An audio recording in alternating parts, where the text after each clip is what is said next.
Hello and welcome. This is ArcPlease with a new series where I take games from my stream and commentate over them with the intention of being as informative as possible. This game I was playing Human Mele, and I chose this replay because I think it's very standard and it's very easy for me to talk about some stuff that happened in this game that will be happening in most of your games as well. So yeah, let's begin. Obviously, the start is very similar every time. I just hotkey my main structures, and as we wait for the game to start, yeah, we ban some heroes. I oftentimes find myself not really knowing what hero to ban, as there is not really a lot of OP heroes, especially when you're playing melee. A lot of the heroes I think of banning, I would also like to use. So yeah, I just chose to ban a hero that has Impale. So we begin the game by putting the Shredder on lumber, changing our spawn point to the the tower that's most up front, and we start the game off by buying brigands. Those are our main early combat melee units. Uh, as you can see, I'm checking out what colors I can change myself to, as I kind of dislike yellow. I chose emerald. So yeah, the first brigade is out. They have normal damage against units and siege damage against structures, which makes them great at taking stone, which is the structure in the middle. As you can see, I already have some fanboys with me in my game. There is not really much to talk about in the very early stages of the game. As you can see, my allies went for some. We have one Night Elf range, one Naga player, well-rounded composition, one person going for hero. We get another shredder. I think 8 shredders is usually 8 to 12 shredders is something you aim for. I am just bored, so I decided to chase off this grunt and try to trap him, even though you need 4 units to trap another unit in Warcraft 3. I rush over to the stone because, as I said, I have siege damage, so my units are very good at taking stone. I try to make space for another brigand. I see the enemies are coming already. I thought my units were focusing on the stone, as they should be. I take the opportunity to strike a low HP grunt. And the first upgrade I buy is Bash. It's, I believe, the most important upgrade in the early game. It provides you with a lot of damage, a lot of utility as well. It basically makes the entire build work. That's the reason I didn't go for any other upgrade early, because I think Bash is so important. You don't even want to waste the 100 or 2 or 300 gold for the basic 2 attack upgrades that I usually go for with a lot of other builds. Obviously, now that I got Bash, I instantly go for 2 damage upgrades because I think they are very cost effective. Their overall cost is 300, as the first one costs 100, the second one costs 200. Overall 300. Then the next thing I do, if there is a lot of enemies that went range, I go for 1 armor upgrade, but in this case I am basically fighting a lot of melee units, so the plan is to go for human melee training, or combat training, sorry. I usually go for 2 combat training and then proceed to get upgraded Footman. As you can see, now the really good showcasing is gonna begin. I'm fighting Dawn, another great player that's playing Raiders. As you can see, the Bash coming in, stunning a lot of his units. Thanks to that, we're able to secure a lot of the kills. Yeah, even more shredders.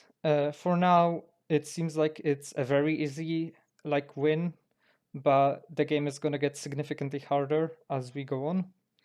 As you can see, I make a mistake here, lose a unit, get more combat training, and we just continue fighting for a bit.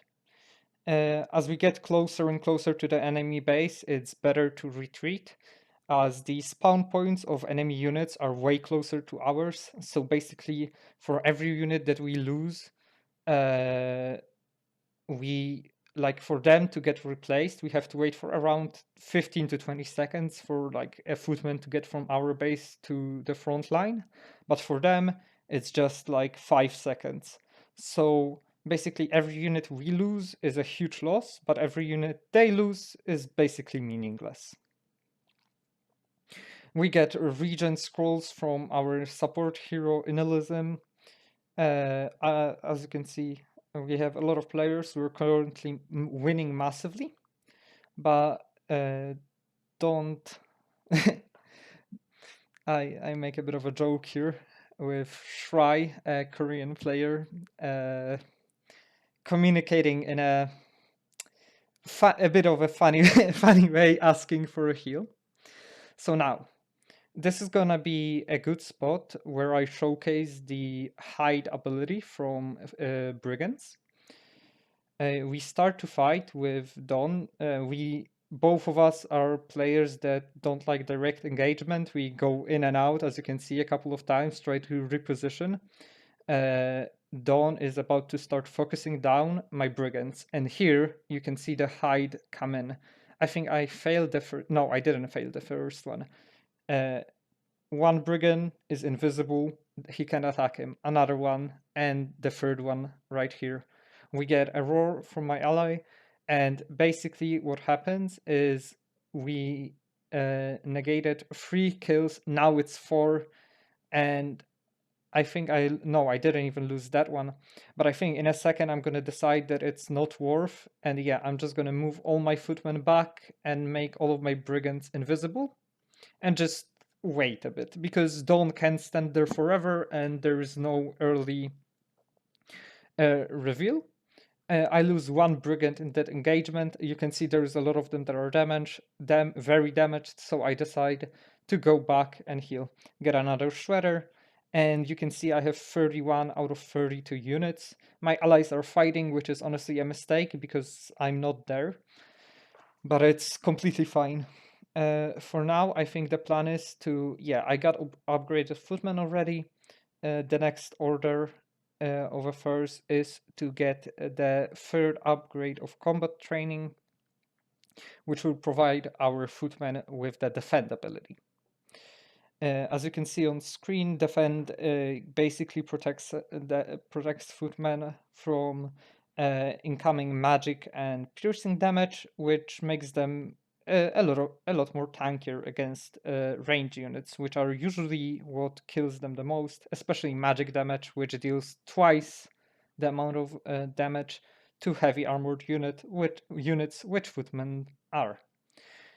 For now, we have a bit of a stalemate. We just sit in the middle, wait for enemies, because we don't want to push into them. As I explained earlier, that is usually just a mistake to try and push like that. So we just sit here.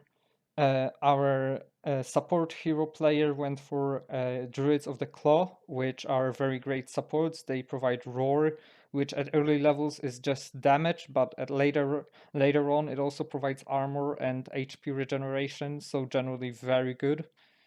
As you can see, I try to move my damaged units a bit out of the way, but now there is a big problem because Dawn has gotten net, and because of that, I can no longer go invisible. Right now, I am getting targeted by 2 players, and this seems like a very dire situation. I try to make the most out of it by targeting 1 or 2 raiders, and I look up to see if my allies are winning, because obviously if they are, I can continue fighting and try to keep the enemies in combat as long as possible, because the longer they stay here, even though I lose I lose units. Right now I am getting a bit annoyed in the game because I thought my allies were coming already, but they were tunnel visioned on the enemies that were right on the right side to them. So I lost them a bit more units than I thought I would, but it's still totally alright. Like the Dawn lost a couple of raiders here, so the situation overall is still very good. our lead keeps expanding, and now I get the net upgrade to be able to counter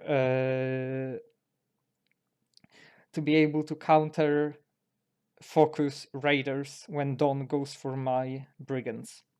Again, I'm basically fighting one.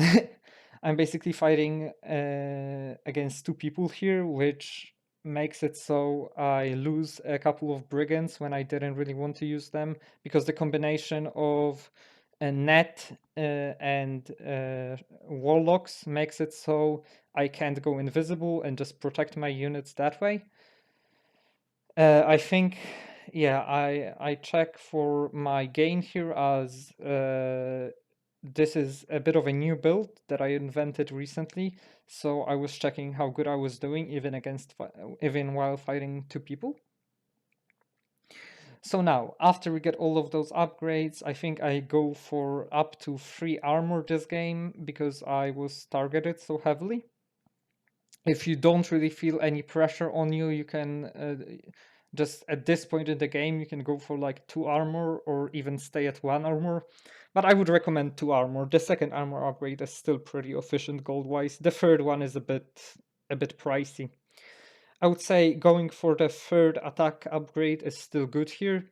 If you feel like you're really like winning or like you just need more DPS, I think the fourth upgrade in damage is also really good here. But the next order here, the next order of affairs here is knights. Knights are a very powerful tool for human melee, and they are basically the core of the build from the mid game to late game. Right now, again, we have a bit of a stalemate, just sitting, waiting. I think what I could have done here is actually take a bit of time to just go back to base and heal, because a lot of my units are very low. But yeah, I was kind of hoping that, yeah, you can see I walk up towards him and I hope to get a heal. Remember to always be kind, just thank your allies when they do even basic things, just keep the morale of the team high. That is, like, sometimes straight up people give up on won games or the games that can be won because they just lose mental. So yeah, we just wait here. I think I'm gonna get even more heals right here. And yeah, the first net upgrade also unlocks envenomed weapons for your brigands. As you can see on screen, it's a bit of a buff in damage, even though it's not the biggest one. The 10% slow can be useful at times. Now I'm thinking of what upgrades to get, but I think I just overall decide, like, yeah, just try to get shredders. There is none. I start thinking, like, what hero should I go? Just use the downtime to think about what you want to do next in the game. What would you like to do if you see certain units? For example, right here, if there were like a lot of shamans, I think going for spell breakers is not that bad of an idea to obviously steal spells and give your units bloodlust, for example. But I think in 90% of the games, you would still rather just go for knights. I see Kimi, he usually plays human on Alliance side, but this game he is the orc player. He was a bit overexposed, so I just punish him there. His hero is casting Stampede, so with the amazing spelling, try to help my teammates not lose their units there. I try to create as much surface area as possible so my units can actually deal damage. That is a bit of a problem with melee units sometimes, like if they tend to like clamp up because Warcraft AI is a bit weird, and then you just like half of your units can sometimes just sit there instead of attacking.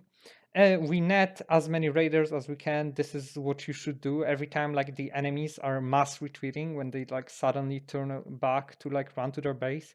You can just net, I think, 3 to 4 semi-tank units. So like raiders, upgraded warlocks, upgraded grunts, 3 to 4 units, because you remember net lasts for 5 seconds on level 1. and you don't really want to. You have to have around 1 to 2 nets per unit to be able to actually secure kills on them. So with around 12 brigands, you have 3 nets per unit if you net 4 units. So that should be the play. Right here, I'm getting really annoyed that I'm getting like 3v1 over here. There is like 3 different players on me. So I was like, I'm just gonna go top, but then I'm like, okay, no, chill. We can still win on this side. I just need to hold on because the top side is doing okay. So just hold for a bit. I think the better play here would be for Kerrigan, the Naga player, to be down here with me instead of full bulks because I don't need more melee units. I need range, like they have with the warlocks and raiders. Raiders are tanking me, and warlocks are killing all my units. And if the same thing was happening from my side, uh, we would be in a way better position. Like you see, on top side, there is a lack of melee units, and because of that, they have to constantly retreat. So I decide to go top as the full bulks are bottom. And now we get knights. I was a bit late on them because I was so focused on being angry that my allies are not not helping me. We have 1,000 lumber. I think I could have went for a few more. Now that we're like fighting here, I see enemies are retreating. I'm still thinking about what hero I want to go for. You're gonna see which one I chose very soon because I think this game I went for the knight evolution into the new hero, or not really a new hero, into a hero. Again, I'm getting Omega targeted. There's no range army on me, and I think I'm about to get like really angry and just go off at chat. Uh, yeah, you see.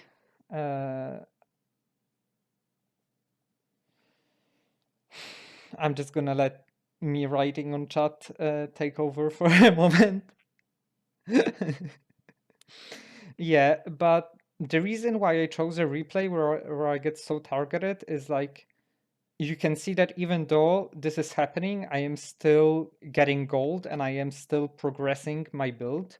So like even though I am actually angry because my teammates are really good players and it was more not me being angry at being targeted, it was me being angry at the incompetence of my allies over here. I wouldn't call it that much incompetence, I think just mispositioning a bit, but that's like they are still very good players. It's just everyone makes mistakes sometimes. I think I made a lot of mistakes this game. Like look at this, look how many units I'm losing because I'm typing instead of actually trying to do things. You can see I'm trying to net so many things, not keeping up with, like not keeping to the rule that I actually said myself a bit ago. I tried to net like 5-6 units and then I didn't have enough nets to keep them there, so like half of them or even more escaped. Right now, I'm trying to go for the tower because, as I said earlier, brigands have a lot of siege damage. The Wildkin are tanking for me. They are actually like 5.5k HP summons, which is insane. But unfortunately, the enemies have shamans, so they dispel them very easily. Right now, I was about to get targeted again, but the archer player came down to help me and then went up again, leaving me behind. Now I have enough gold for a hero. Most aura heroes cost 1200 gold. We are backing up. I'm gonna lose even. Yeah, I was so mad that I just said I will stop. That I don't even care. Like I'm just gonna not look at my units, just how many I lose, I will lose. But I think I lost like 2 or 3 there, so that wasn't that bad. I have quite a few knights, quite a few of everything. I think I lose 1 knight over here. Yeah, it gets netted, it gets killed. Pretty unfortunate, but as you can see, Kerrigan is so close to me right here that I'm fine. I see that the full bolts are fighting over here, so I go up, try to protect the range army, and full bolts are actually coming up on top, so this was a bad decision for me. I should have stayed bottom, but I think I was just tilted. As you can see, I can't decide on my hero. I'm overflowing gold.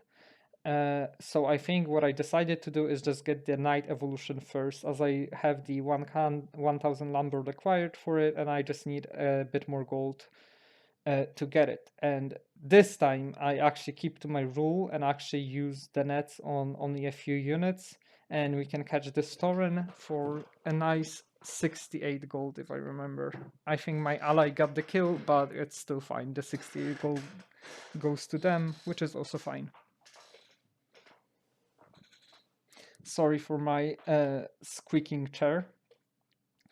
All right, and now Dawn has the Raider upgraded form, the Raider evolution to Armored Raiders, which basically makes him way better at that point than me in terms of just damage output and survivability. Because I just need 200 more gold, 250 to get my evolution of knights as well. After the knight evolution, their bash improves. As you can see on screen, it increases by 50 damage from the one they have now. Also, they gain a couple new abilities. They get Sundering Blades unlocked by default. 40% is nothing to scoff at against medium armored units. Oh yeah, you can see that now I unlocked the upgraded form of my knights, a lot of HP, a lot more armor, and now I can actually fight. For example, Dawn. They also get less collision, so it's easier to target fire things with them. They also have another Sundering Blades upgrade that costs 300 gold. As you can see on screen, it's more about the unarmored units. They also have two very good abilities that both get unlocked with the Gallop upgrade that you can see on screen now. The first upgrade of Gallop unlocks the first ability, which is also called Gallop. As you can see, it's pretty good. It makes your units be able to move through other units. That's what lack of collision means. And it's very good at targeting enemy heroes or key units. The second ability, I believe it's firing swords or something of that sort, provides 200 damage every like 10 seconds to the next attack of your hero. Oh, I'm sorry, of your knights. Basically, adding a lot more damage. It is unlocked after the third Gallop upgrade. For now, we're just gonna go to middle because we try to creep, but the enemies are coming in very strong. So my knights are a bit damaged from trying to creep. But I am trying to pull all of my units over here because knights are significantly faster than brigands and footmen. We just kind of get stuck. You can see our allies' HP drops very rapidly as the level 24, right now 26 after all those skills. Shaman has the Stampede ability, which at level 4 basically can annihilate your entire army if you're not looking. And that's basically what happens. You can see all those archers barely surviving, and like half of them actually died. I try to target down this one raider. It actually pays off because it actually doesn't pay off because not upgraded knights actually take or give more gold than upgraded raiders. Now I'm annoyed that my allies keep chatting to each other or like being angry at each other, even though I did the same thing like 10 minutes ago, by the way. But yeah, hypocrisy at its finest. But it's honestly fine. I think I'm about to get a hero very soon. I think the enemies are creeping, so we try to stop them. And I think it's gonna go very well. This is basically, if you were following the top right screen of percentages, this is basically where the game is gonna go off the rails for them. Even though they were losing quite hard, they still had a chance to win. But now I got the Gallop upgrade, and my knights being quite powerful, I get a lot of shamans over here. I think I'm gonna go for the Sundering Blades upgrade and the Creep Camp, the Vendigo Creep, which is considered very powerful and basically totally not worth it. It gives you like 900 gold, but it legitimately can kill your entire army even in late game if you're not careful. So I go around, I target fire some warlocks. I get a shredder here, which gives I think around 60 something gold. Yeah, 82. Oh, I was wrong. It gives even more. Yeah, one of my brigands gets stuck there, killed by the Vendigo in like a second. So there is the testament to what I was saying before.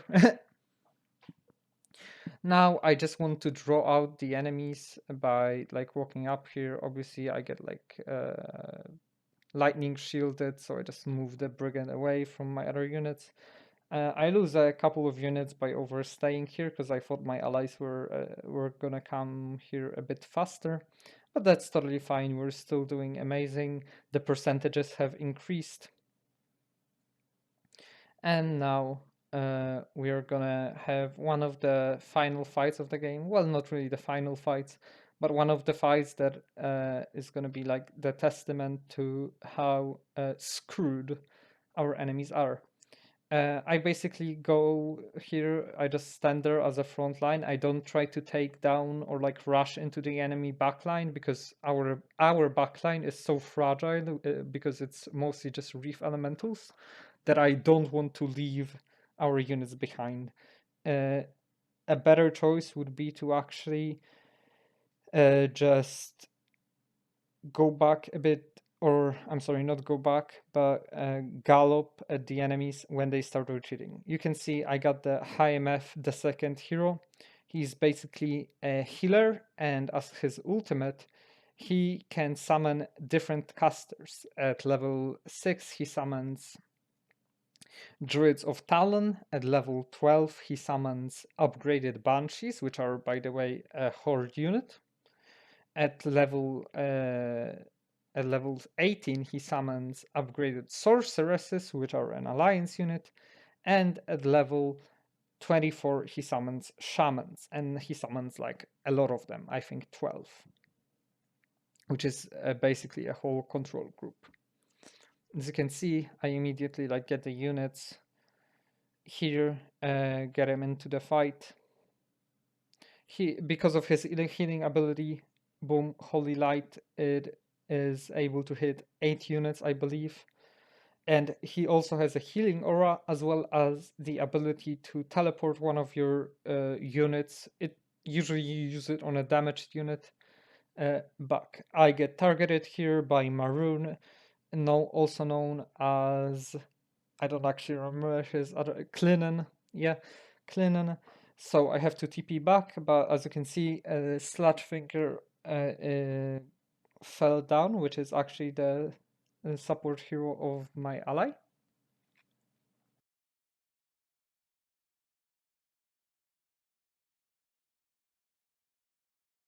And yeah, I just moved my shredders up because I don't know how much longer this game is gonna go. But the next order of affairs in this game for me should be get 5 armor upgrades, get 6 attack armor, 6 attack upgrades. Finally unlock the other Sundering Blade upgrade, which I believe I forgot this game. And then go for the 4,000 gold unit, which is Bandit Lords. Bandit Lords have the aura ability, which is Devotion, which is generally considered very good. And also at 3 Gallop upgrades, they unlock their upgraded form, which is uh,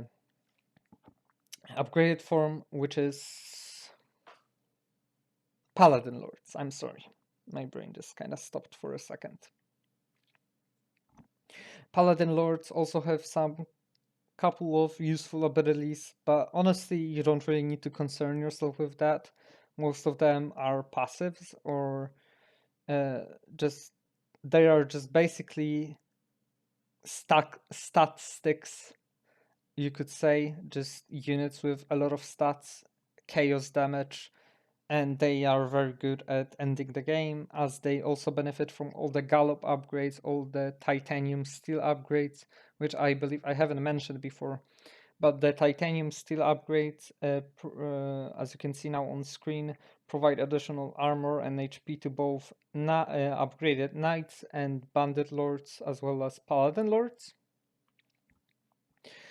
So that is also a very important upgrade. I actually can't believe I haven't mentioned it a bit before.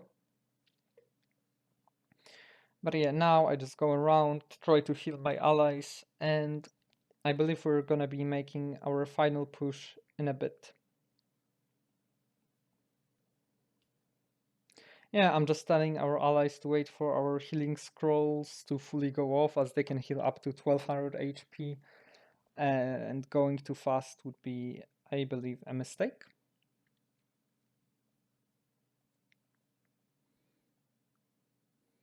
So yeah, now I'm like, I see all my allies have a lot of HP. I buy a scroll of protection, which adds another 12 armor to our units, and we just go. Yeah, our ally is saving for an Admiral, which is a 4K hero with 3 different auras and a Flame Strike ultimate, a very powerful Flame Strike. And what's happening here is my knights are getting a bit targeted. My hero is getting targeted, but I move him out of the way just in time, luckily. This was actually the first game I learned that the Banshees, the hero summons, are the upgraded version and not the base version, which is actually very huge because the upgraded version also reduces armor on attacks. So that is quite huge. And as you can see, we are basically destroying the torrent of our enemies. I get a lot of levels, I get a lot of gold here. So this would be the time where I started saving for Bandit Lords. At this point, I think, yeah, I finally get the Sundering Blades upgrade, by the way. And we can see the first enemy is leaving the game. I believe the game is gonna be ending very soon. So, what I want you to get out of this video is how, like, the basic strategies and the basic mechanics of human melee and how to play it.